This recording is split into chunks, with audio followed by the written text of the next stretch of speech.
Movie के start में हमें बताया जाता है कि अर्थ पर जितने भी पेड़ पौधे हैं वो खत्म हो चुके हैं। इस कारण से ऑक्सीजन भी खत्म हो गई है और अब ऑक्सीजन न होने की वजह से सब लोग अपनी जान गंवा रहे होते हैं और अब अर्थ पर मानव जाति लुप्त तो होने के कगार पर आ चुकी होती है। और इन सब से वो एक ऑस्ट्रेलिया का शहर ही बच पाया था क्योंकि उनके पास आर्टिफिशियल ऑक्सीजन थी। लेकिन इस आर्टिफिशियल ऑक्सीजन की वजह से वहाँ के लोगों को एक अलग ही बीमारी लग गई होती है। तभी हम देखते हैं इस कहानी के मेन कैरेक्टर एथेन को, जिसकी वाइफ इस बीमारी का शिकार हो गई होती है और एथेन भी अपनी वाइफ के लिए बेस्ट क्वालिटी ऑक्सीजन देने की काफी कोशिश कर रहा होता है क्योंकि इस टाइम पर अब ऑक्सीजन के लिए भी पे करना होता है। और ऑस्ट्रेलिया में जितने भी लोग जिंदा थे वो एक कॉरपोरेशन के कारण थे क्योंकि वो कॉरपोरेशन आर्टिफिशियल ऑक्सीजन बनाती थी।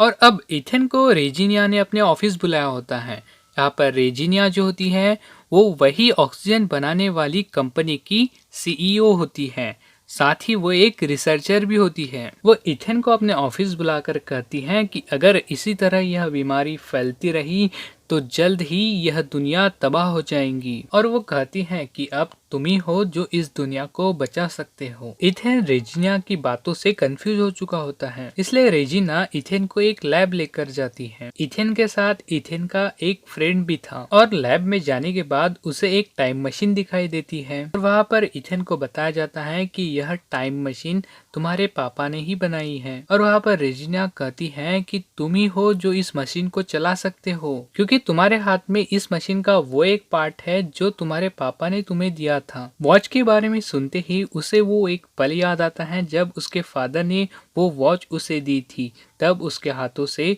बहुत ज्यादा खून भी निकला होता है और यह वॉच उसी के हाथों में फिक्स हो गई थी।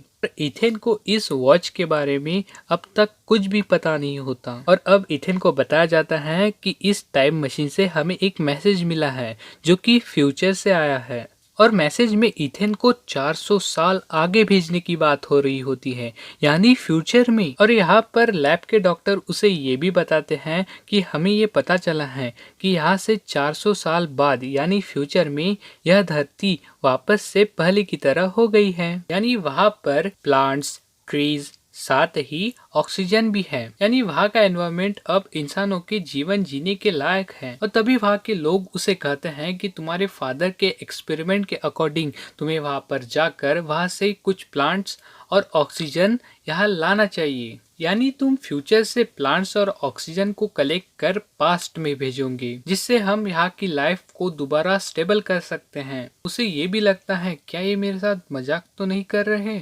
और असल में अगर ऐसी कोई सिचुएशन होती भी है तो वो अपने वाइफ को अकेला छोड़ नहीं जाना चाहता था क्योंकि उसकी वाइफ बीमार थी। और उन साइंटिस्ट लोगों को यह लगता था कि अगर इथेन फ्यूचर चला जाए तो हम इस वर्ल्ड को बचा सकते हैं। और तब हम देखते हैं कि इथेन और साथ ही उसका एक दोस्त जूड उसे फ्यूचर में जाने के लिए मना रहा होता है। इथेन नहीं जाना चाहता था और उसे अपने फादर की तरह नहीं बनना था, जिन्होंने अपने एक प्रोजेक्ट के लिए पूरी फैमिली यानी अपनी वाइफ और बेटे को छोड़कर चले गए होते हैं।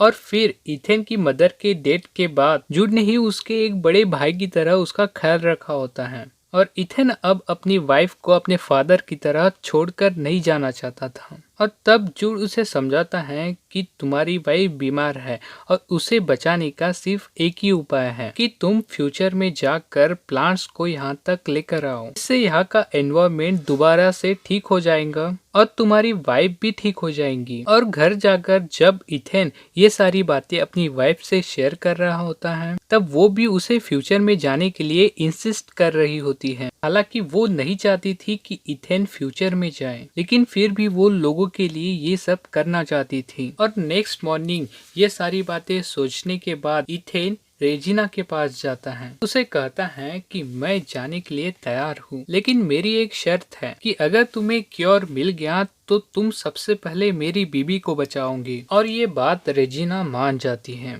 और इसके बाद हम देखते हैं कि इथेन को फ्यूचर भेजने की तैयारी हो रही होती है, जहां लैब में इथेन को एक सूट दिया जाता है जो उसे मशीन में जाने से पहले पहनना है। और इन सब के बाद इथेन उनसे आगे का प्लान पूछता है और उनके पास कोई आंसर नहीं होता। उन्हें इस बात का कोई पता नहीं होता कि उसे वहाँ कौन मिलने वाला है और वो वहां से यहाँ कैसे आएगा। और उन्हें इस बात की भी श्योरिटी नहीं होती कि क्या इथेन वहां से प्लांट्स को यहाँ पर ले आ भी सकता है या नहीं। और अब इथेन तैयार हो चुका होता है और तब इथेन को एक डिवाइस दी जाती है जो इथेन को पास से कनेक्टेड रखेंगी। और फाइनली इथेन को मशीन में बैठा दिया जाता है और वो लोग टाइम को सेट कर मशीन को ऑन कर देते हैं। और मशीन को ऑन करने की कुछ ही देर बाद वहाँ एक जोरदार रेडियो वेव्स का एक ब्लास्ट होता है और दूसरी तरफ इथेन मशीन के अंदर काफी तेज गति से मूव कर रहा होता है और आखिरकार वो आसमान से होता हुआ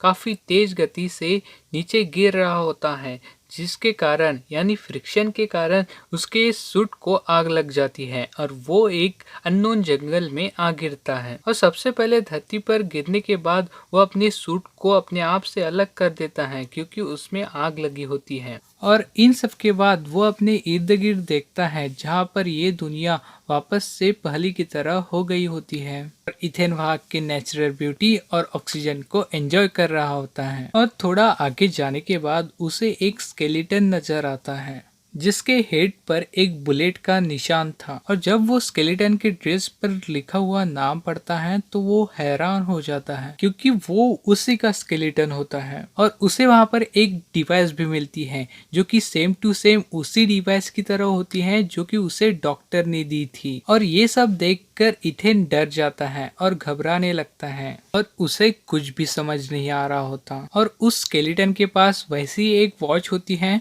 जो कि इथेन के पास थी, फर्क सिर्फ लाइट का होता है। स्केलेटन की वॉच में ग्रीन लाइट होती है और इथेन के रेड जो वो बचपन से देखते आ रहा होता है। और इथेन को ये चीज थोड़ा कंफ्यूज कर देती है और यहाँ ये सब देखते हुए रात हो जाती है। और अब रात गुजारने के लिए इथेन फायर बनाता है और कुछ बेरीज को एज अ फूड वो खाने लगता है, लेकिन वो बेरीज जो होती है वो पॉइजनस होती है जिस कारण से उसकी तबीयत खराब हो जाती है और वो वहाँ पर ही बेहोश हो जाता है। और उस डिवाइस की वजह से लैब में ये पता चल जाता है कि वो बेहोश हो गया है। और जब इथेन को होश आता है तब वो अपने सामने जूड को पाता है और जूड को इथेन की मदद करने के लिए वहाँ पर भेजा गया होता है पास्ट से, ताकि वो अपना मिशन कंप्लीट कर सके। और कुछ देर के बाद थोड़ा आगे जाने पर उन्हें एक डोर दिखाई देता है और अब हम देखते हैं कि इथेन का स्केलेटन जो हमने देखा था वो इस डोर के सामने होता है। इससे हम अंदाजा लगा सकते हैं कि पास्ट में जरूर कुछ तो भी चेंज हुआ था। और उसी दौरान वहां से एक स्कैनर निकलकर इथेन की आई को चेक करता है और डोर ओपन हो जाता है। और डोर के अंदर जाने पर उन्हें ये पता चलता है कि ये वही लैब है जहाँ से उन्होंने शुरू किया था। और जूड ये सब देखकर बहुत ज्यादा एक्साइटेड हो जाता है क्योंकि उनके सामने एक टाइम मशीन थी जिसकी हेल्प से वो दोबारा पास्ट में जा सकते थे। लेकिन तभी उन्हें उस टाइम मशीन के ऊपर एक टाइमर मिलता है और इस सिस्टम को इसलिए बनाया गया होता है ताकि इसका कोई गलत फायदा ना उठा सके। यहाँ पर इथेन एक होलोग्राम स्टार्ट करता है जिसमें इथेन के फादर इस प्रोजेक्ट से रिलेटेड कुछ डिटेल्स बताते हैं। अब उन्हें जल्दी जल्दी अपना काम करना था, ऑक्सीजन और प्लांट्स कलेक्ट कर वापिस जाना था। जब वो देखते हैं कि ऑक्सीजन कलेक्टर मशीन तो खराब है तो वो बहुत ज्यादा परेशान हो जाते हैं और अब उन्हें इस मशीन को 4 घंटे के अंदर ठीक कर वापिस जाना था। उनके पास टाइम बहुत कम होता है और इस लैब के बाहर जाने पर उन्हें पूरी सिटी प्लांट से कवर दिखाई देती है और सभी तरफ ट्रीज होते हैं और सभी तरफ उन्हें ह्यूमन स्केलेटन दिखाई देते हैं क्योंकि मानव जाति पूरी तरह खत्म होने के बाद ही यानी एक्सटिंक्ट होने के बाद ही